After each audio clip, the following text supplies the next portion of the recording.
Shalom teman-teman, kembali lagi bersama saya Nathan. Kali ini kita akan bahas satu renungan tentang Lydia dan perempuan petenung. Mohon maaf teman-teman, kali ini saya terlambat membuat renungan atau sudah beberapa hari ini, sudah 1 minggu. Saya harap teman-teman tidak menunggu atau tidak bosan menunggu renungan yang saya akan bawakan.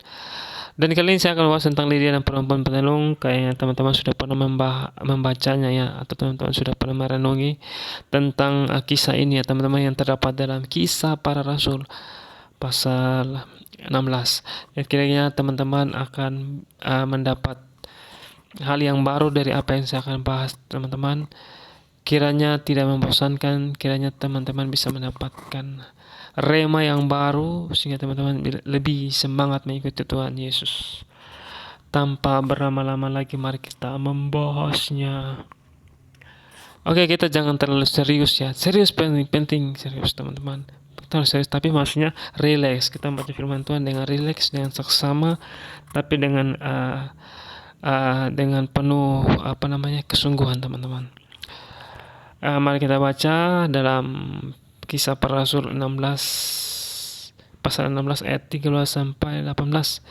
Tapi teman-teman, saya mohon maaf jika ada suara-suara yang aneh teman-teman masuk ke dalam audio ini teman-teman. Mohon maaf, mungkin kendaraan bermotor atau suara-suara apa. Mohon maaf.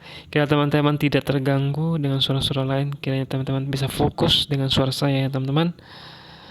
Oke, mari kita membacanya. Nah, pada hari Sabat kami keluar pintu gerbang kota. Kami menyusut tepi sungai dan menemukan tempat sembahyang Yahudi yang sudah kami duga ada di situ. Setelah duduk, kami berbicara kepada perempuan-perempuan yang ada berkumpul di situ. Seorang dari perempuan-perempuan itu yang bernama Lydia turut mendengarkan. Ia seorang penjual kain ungu dari kota Tiatira yang hendak beribadah kepada Allah.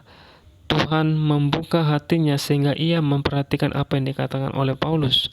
Sesudah ia dibaptis bersama-sama dengan seisi rumahnya, ia mengajak kami, katanya, jika kamu berpendapat bahwa aku sungguh-sungguh percaya kepada Tuhan, marilah menumpang di rumahku. Ia mendesak sampai kami menerimanya. Pada suatu kali ketika kami pergi ke tempat persembahyang itu, kami bertemu dengan seorang hamba perempuan yang mempunyai roh tenung. Dengan tenungan-tenungannya, tuan-tuannya memperoleh penghasilan besar. Ia mengikuti Paulus dan kami dari belakang sambil berseru, katanya, orang-orang ini adalah hamba Allah yang maha tinggi. Mereka memberitakan kepadamu jalan kepada keselamatan. Hal itu dilakukannya beberapa hari lamanya, tapi ketika Paulus tidak tahan lagi akan gangguan itu, ia berpaling dan berkata kepada roh itu, demi nama Yesus Kristus aku menyuruh engkau keluar dari perempuan ini. Seketika itu juga keluarlah roh itu. Oke teman-teman, saya sudah membacanya. Nah teman-teman, di sini ayat yang 13 berkata bahwa pada hari Sabat kami ini, teman, kata kami ini adalah Paulus, Silas dan para teman-temannya Paulus yang bersama-sama dengan Paulus untuk pergi memberitakan Injil di Filipi. Nah, kami menyusut tepi sungai dan menemukan tempat sembahyang. Jadi di sini mereka, Paulus dan teman-temannya pergi ke Filipi. Mereka menemukan tempat sembahyang Yahudi. Nah, di sini teman-teman, menurut saya teman-teman, kalau saya boleh dikoreksi teman-teman, menurut saya tempat sembahyang Yahudi ini adalah penyembahan terhadap berhala ya teman, berhala atau dewa-dewa ya teman-teman. Kalau saya salah ya teman-teman koreksi ya. Mungkin memang tempat sembahyang kepada tapi saya nggak yakin karena ini tempat sembahyang kepada berhala-berhala ya teman-teman oleh Yahudi.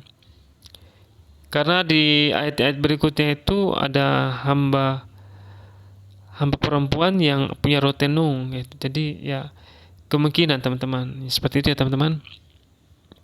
Jadi yang sudah jadi mereka pergi ke daerah Filipi itu, mereka menemukan tempat sembahyang orang Yahudi. Dan mereka sudah duga bahwa ada tempat sembahyang di situ. Setelah duduk di situ, Paulus duduk dan teman-temannya duduk di dekat tempat sembahyang Yahudi itu. Mereka berbicara kepada perempuan-perempuan yang ada berkumpul di situ. Ya, jadi Paulus duduk-duduk teman-teman bersama-sama dengan teman-temannya duduk dan berbicara kepada perempuan-perempuan yang berkumpul di situ, di dekat tempat sembahyang orang Yahudi di Filipi. Nah, seorang dari perempuan-perempuan itu yang bernama Lydia turut mendengarkan. Jadi Lydia ikut juga mendengarkan apa yang disampaikan oleh Paulus, atau apa yang dibicarakan oleh mereka, oleh teman-temannya Paulus kepada perempuan-perempuan itu yang berkumpul di dekat tempat sembahyang orang Yahudi. Nah, kemungkinan teman-teman perempuan-perempuan ini ada orang-orang Yahudi ya, atau mungkin juga ada orang-orang di luar Yahudi juga berkumpul di situ ya teman-teman. Ini kemungkinan karena tidak tercatat dengan detail di sini, tapi perempuan-perempuan itu saja yang dikatakan perempuan. Nah, di situ ada di antara perempuan-perempuan itu ada yang bernama Lydia. Dia turut mendengarkan apa yang disampaikan oleh Paulus dan teman-temannya. Nah, ia seorang penjual kain yang utuh. Jadi di sini mengkhususkan Lydia ya. Lydia turut mendengarkan. Ia seorang penjual kain ungu tua dari kota Tiatira. Jadi dia adalah seorang penjual kain ungu. Jadi ini Lydia ini tukang jual kain ungu ya teman-teman di kota. Dia berasal dari kota Tiatira. Jadi kain ungu ini berasal dari kota Tiatira. Jadi kota Tiatira ini menghasilkan pakaian-pakaian bagus ya, kain ungu ya teman-teman. Saya sudah pernah membahas tentang kota Tiatira, jemaat kepada jemaat di Tiatira ya. Saya sudah pernah membahas di renungan saya sebelumnya tentang wahyu Yohanes kepada malaikat di Tiatira, jemaat Tiatira ya. Nah, di sini mengatakan bahwa Lydia itu beribadat kepada Allah Tuhan, kepada Allah. Jadi di sini teman-teman, kemungkinan yang tadi tempat sembahyang itu memang tempat sembahyang orang Yahudi ya, memang kepada Tuhan ya, kepada Tuhan. Tadi ada juga, tadi saya berpikir ada tempat sembahyang orang berhala ya. Antara kedua itulah teman-teman. Jadi saya belum bisa memastikan dengan betul karena tempat sembahyang kan umum kan teman-teman, ada memang untuk kepada Tuhan dan kepada yang berhala teman-teman. Jadi di sini Lydia adalah wanita atau perempuan yang beribadah kepada Allah. Nah, disitulah ketika dia mendengar pembicaraan antara Paulus dan teman-temannya berbicara kepada perempuan di situ. Nah, Lydia juga mendengarkan. Dan ketika Lydia mendengarkan dengan saksama lah teman-teman, kira-kira seperti itu ya.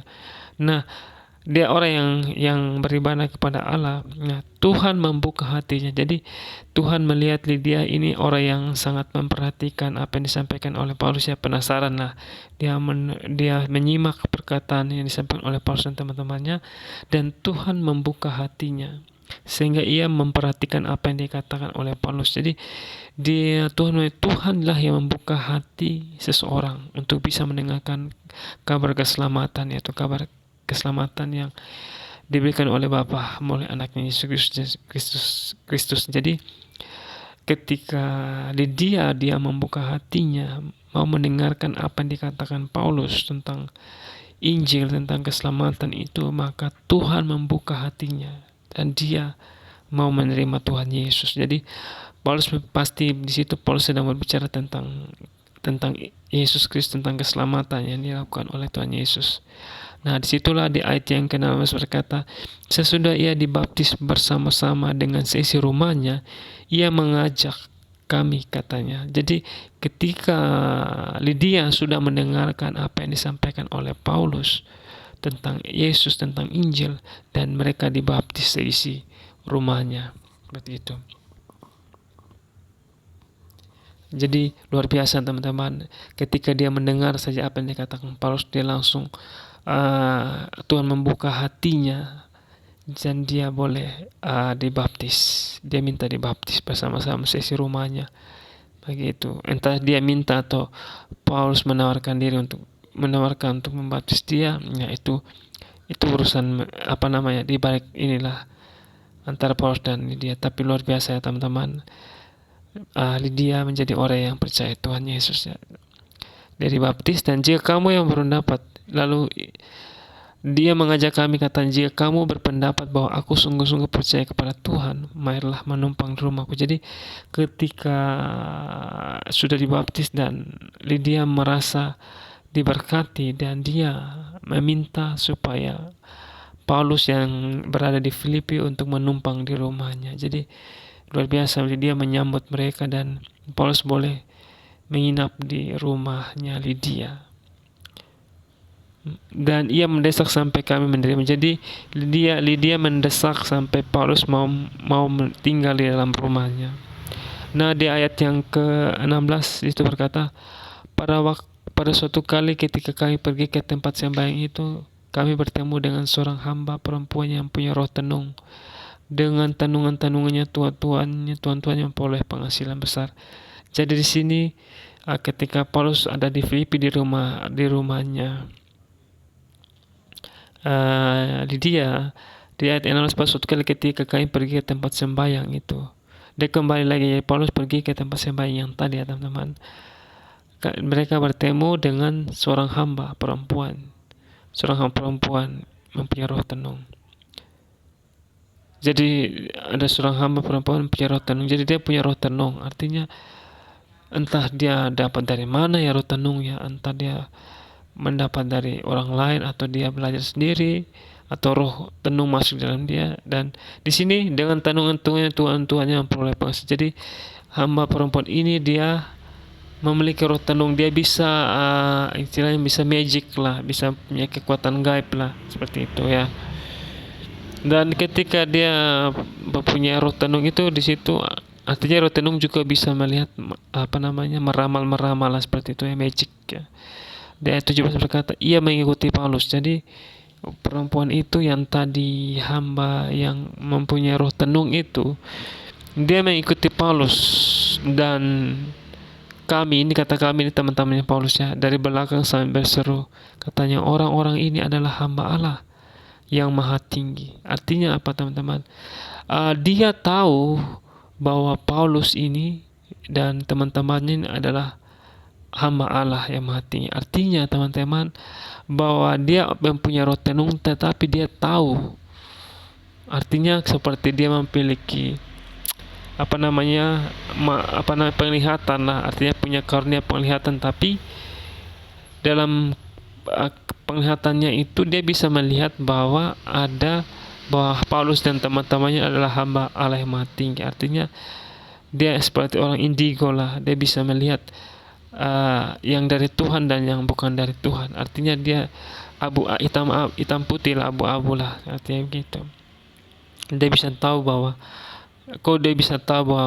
Paulus dan teman-temannya adalah hamba Tuhan, atau artinya hamba Allah yang maha tinggi. Luar biasa. Artinya kan dia punya ketenungan, tenungnya itu dia bisa melihat bahwa Paulus itu adalah hamba Tuhan yang maha tinggi. Jadi dia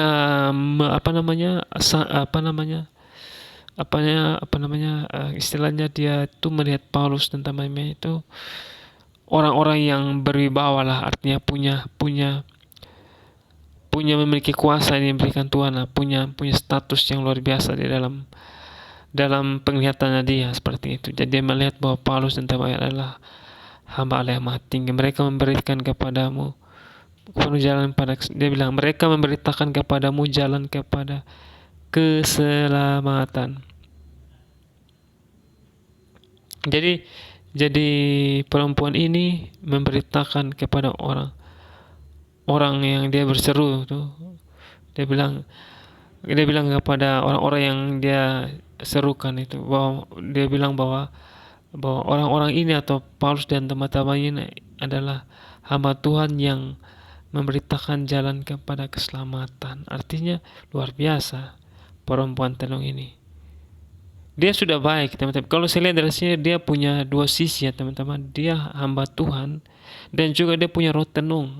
Bisa dua itu, teman-teman. Jadi kemungkinan dia ini istilah 50% Tuhan, 50% kekuatan magic lah. Artinya pakai kekuatan magic lah. Jadi dia punya kedekatan dengan Tuhan, tapi dia juga campur baur gitu. Artinya dia punya penglihatan yang luar biasa tentang Paulus, tapi dia juga punya roh tenung. Artinya dua-dua, teman-teman. Gitu. Artinya indigo lah, campur baur lah antara Tuhan dan penglihatan yang gelap gitu. Artinya dunia setan gitu. Seperti itu. Sehingga di ayat yang ke-16 tadi, dengan tenungan-tenungannya tuan-tuannya memperoleh penghasilan besar. Jadi dengan tenungan-tenungannya tuan-tuannya mempunyai penghasilan yang besar. Artinya dia bisa memberikan wejangan-wejangan atau satu mantra-mantra supaya orang-orang yang dia tenung itu bisa berhasil, punya kekayaan besar. Tapi di sisi lain juga perempuan ini dia mempunyai kemampuan untuk bisa melihat bahwa Paulus ini adalah hamba Allah yang maha tinggi, dan Paulus ini mereka memberitakan jalan kepada keselamatan. Luar biasa. Jadi di sisi lain dia punya roh tenung, di sisi lain dia adalah hamba Tuhan, bisa melihat seperti itu. Nah, di ayat 18 hal itu dilakukannya beberapa hari lamanya, tetapi ketika Paulus tidak tahan lagi akan gangguan itu, ia berpaling dan berkata kepada roh itu, demi nama Yesus Kristus, aku menyuruh engkau keluar dari perempuan ini. Seketika itu juga keluar roh itu. Jadi di ayat 18 ini perempuan ini mengikuti Paulus dan teman-teman terus menerus beberapa hari lama. Jadi di mana Paulus pergi dia ikut. Jadi Paulus merasa risih, merasa terganggu. Kenapa kamu ikut perempuan lagi, ikut terus menerus? Jadi dia merasa terganggu, dan Paulus terganggu bukan karena perempuan ini ikut, tapi di dalam perempuan ini ada roh tenung. Nah, yang Paulus memiliki Roh Kudus. Nah, dia merasa bahwa tidak damai karena perempuan ini mengikuti Paulus dengan membawa roh tenung. Nah, disitulah Paulus merasa risih. Paulus berkata, tetapi ketika Paulus tidak tahan lagi akan gangguan itu, artinya Paulus merasa terganggu dengan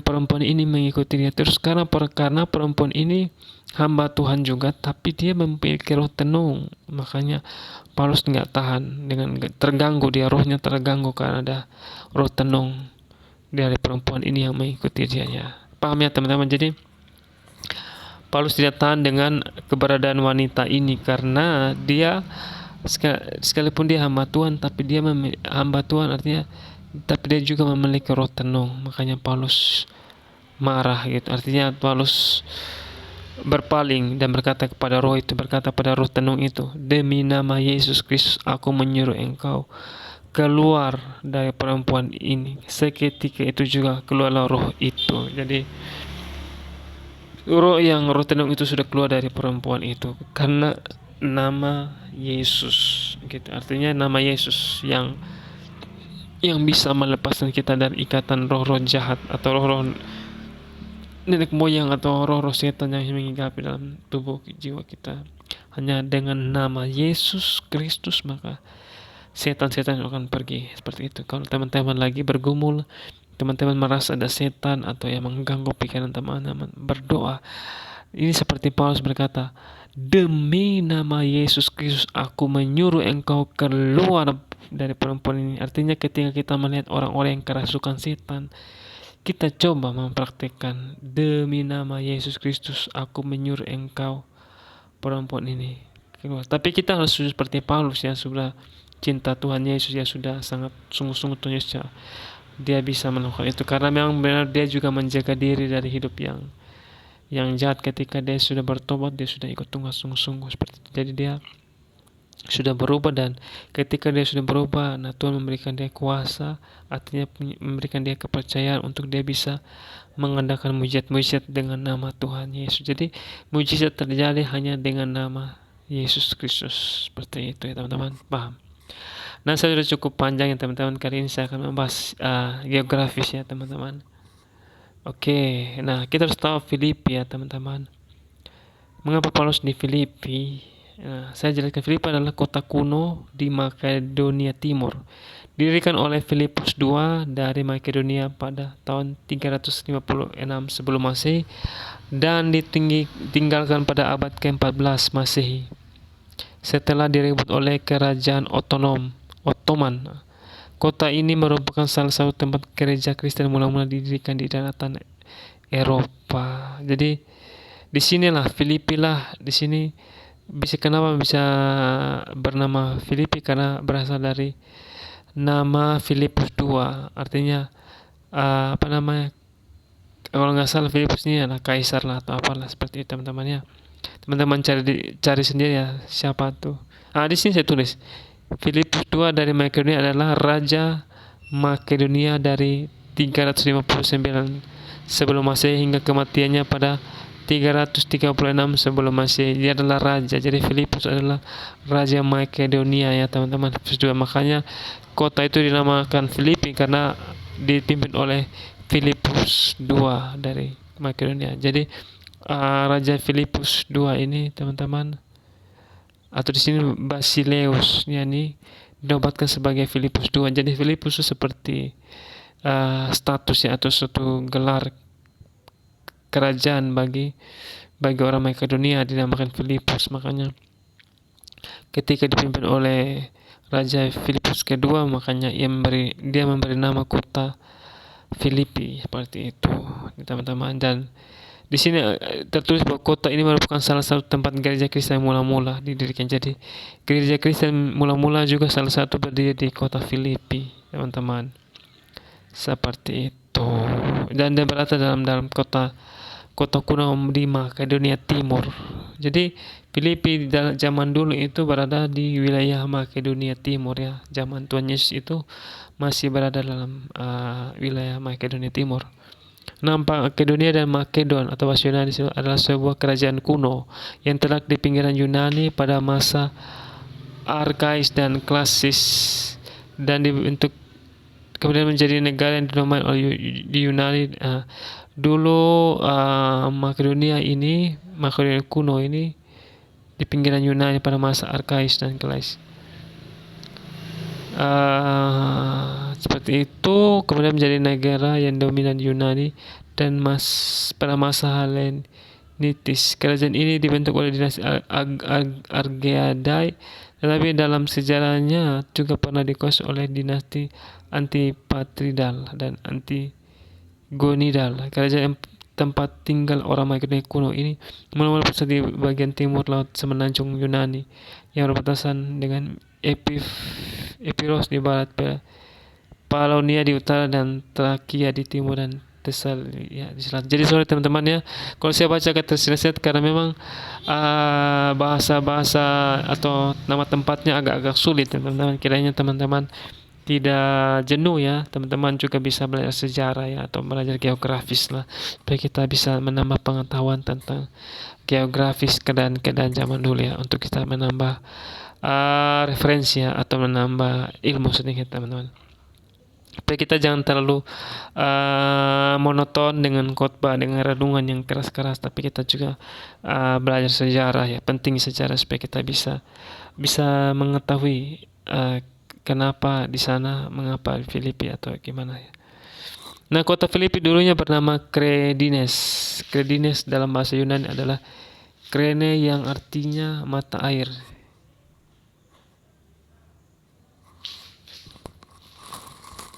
Oke.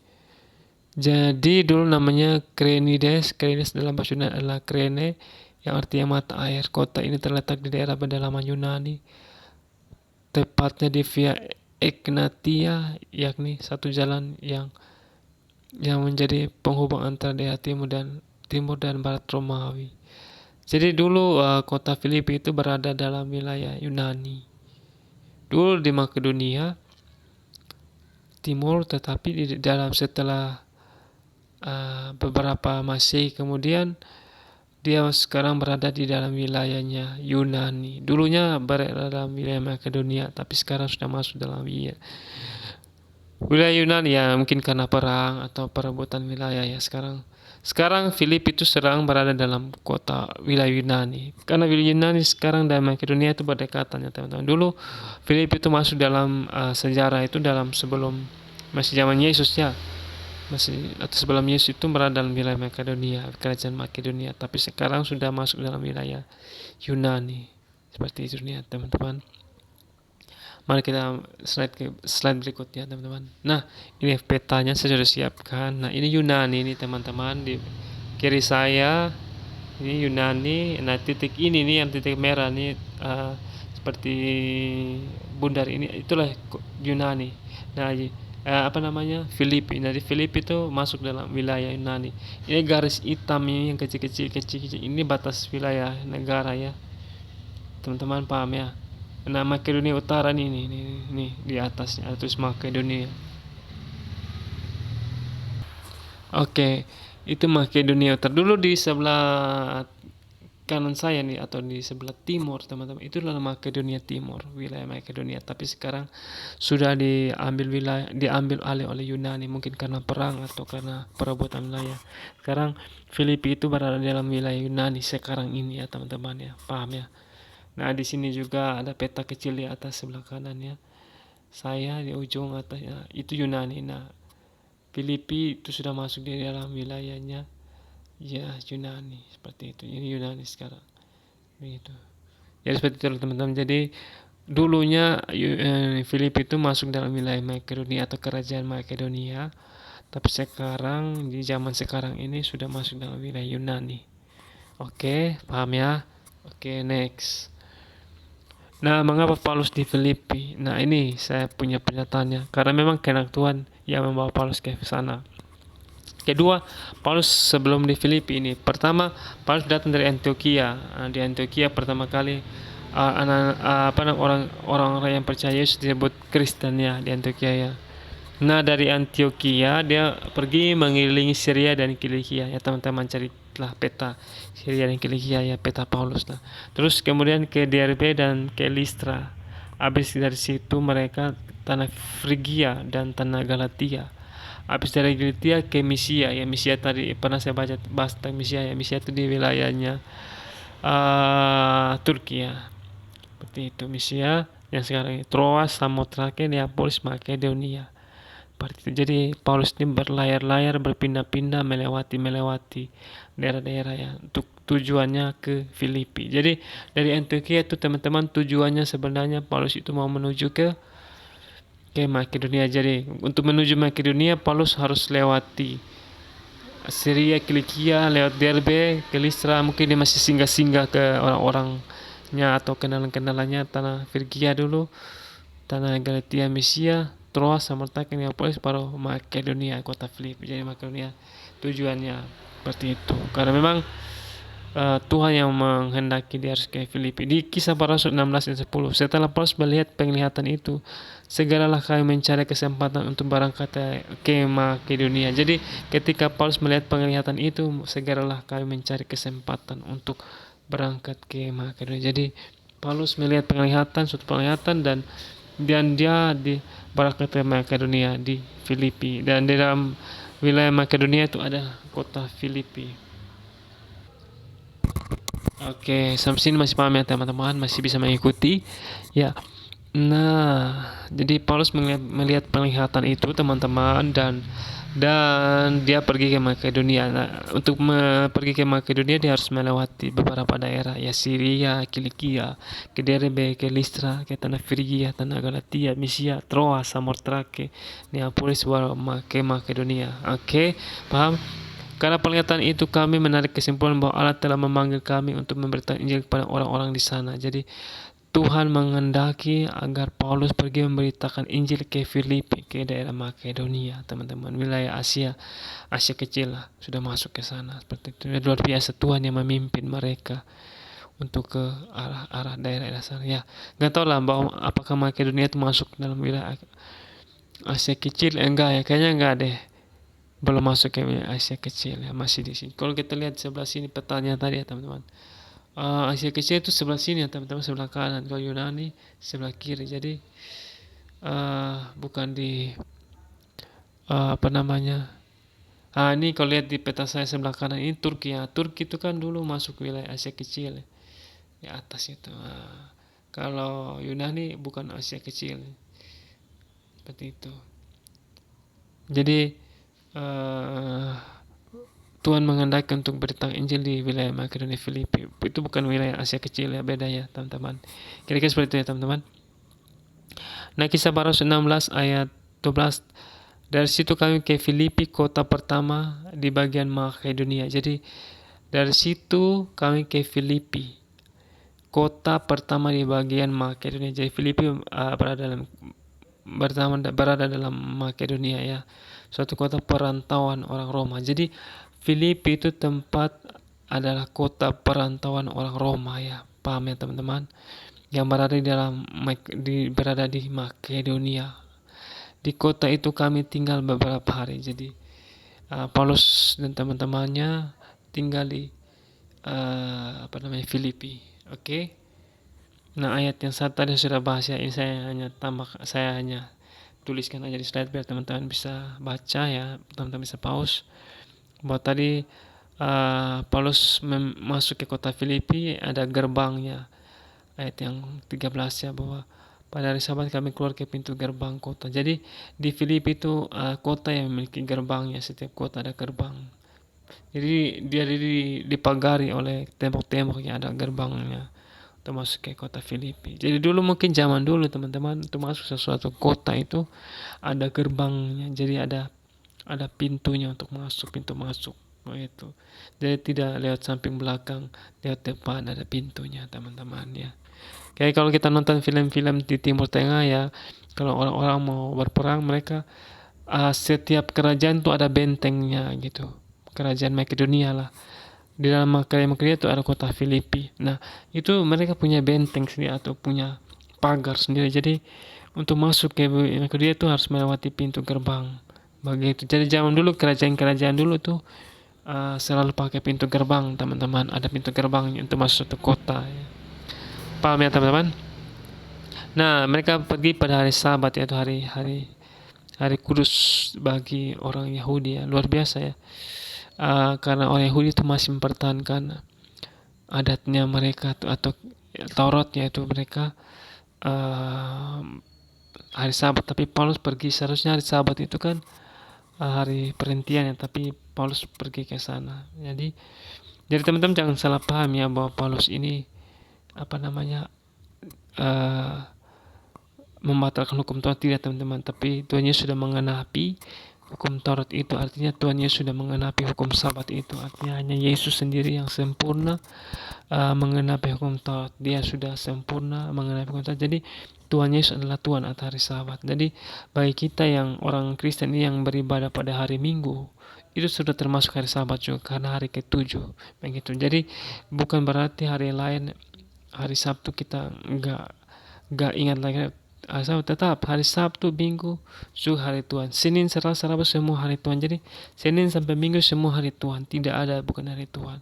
Jadi kita tidak lagi terpaku pada hukum harus hari Sabtu, tidak lagi teman. Tidak seperti dulu, karena Tuhan Yesus sudah menggenapinya dalam tubuh darahnya. Artinya hukum Sabat itu sudah tidak lagi berlaku, karena Tuhan Yesus sudah menggenapi di kayu salib. Kalau kita masih pakai hukum Taurat, artinya kita sudah tidak lagi tidak bersyukur dengan kematian Tuhan Yesus. Artinya bukan berarti kita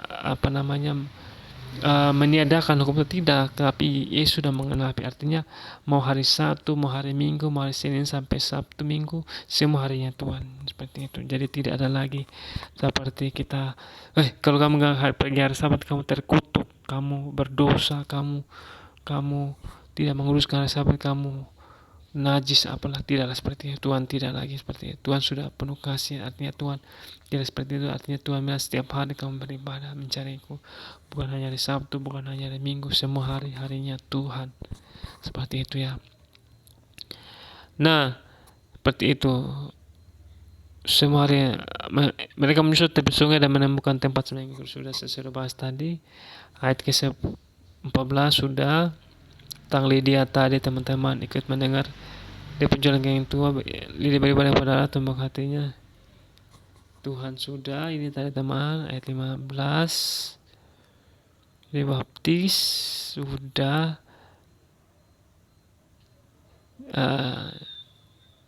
Sebenarnya Paulus nggak mau karena sudah ini tadi.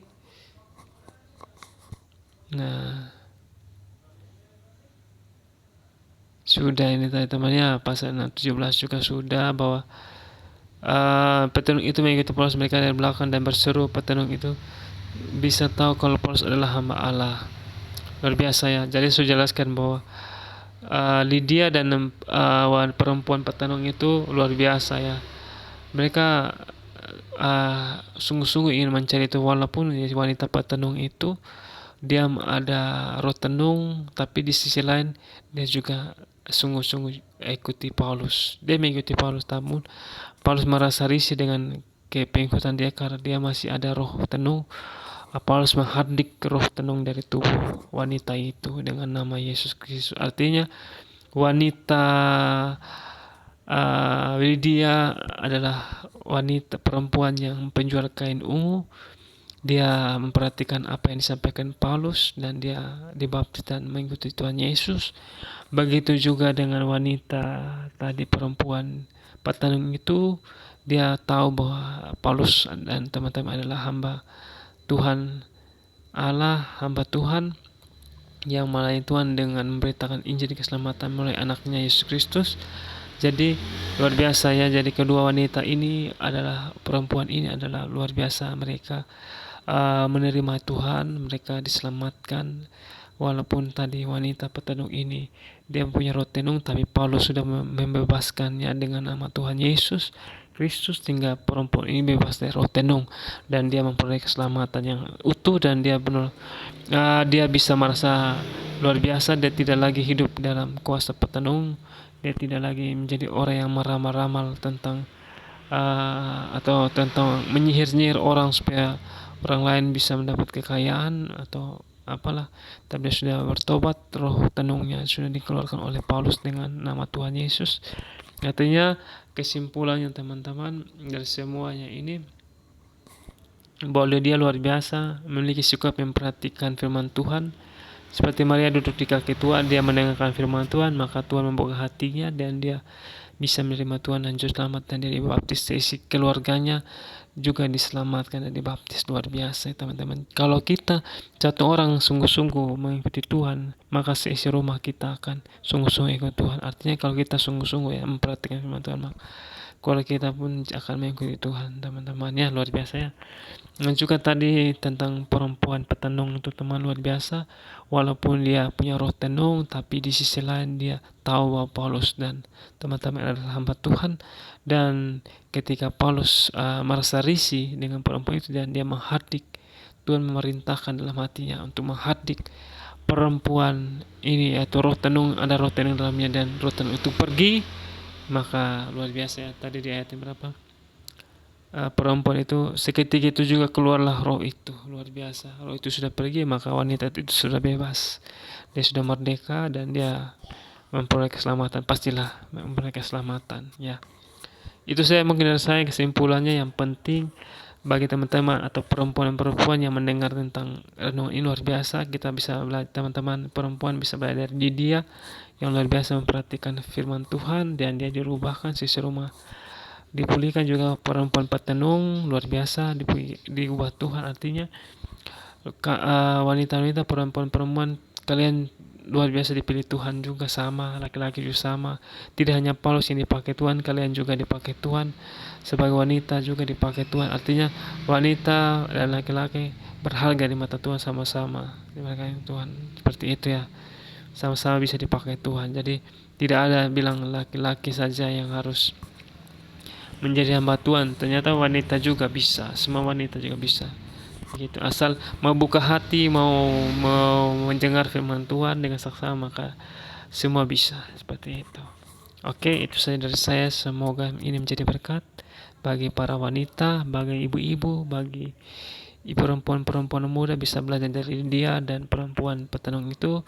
Mereka bisa berubah dan percaya Tuhan Yesus, dan mereka diselamatkan. Itu saya dari saya teman-teman, dalam nama Yesus. Shalom.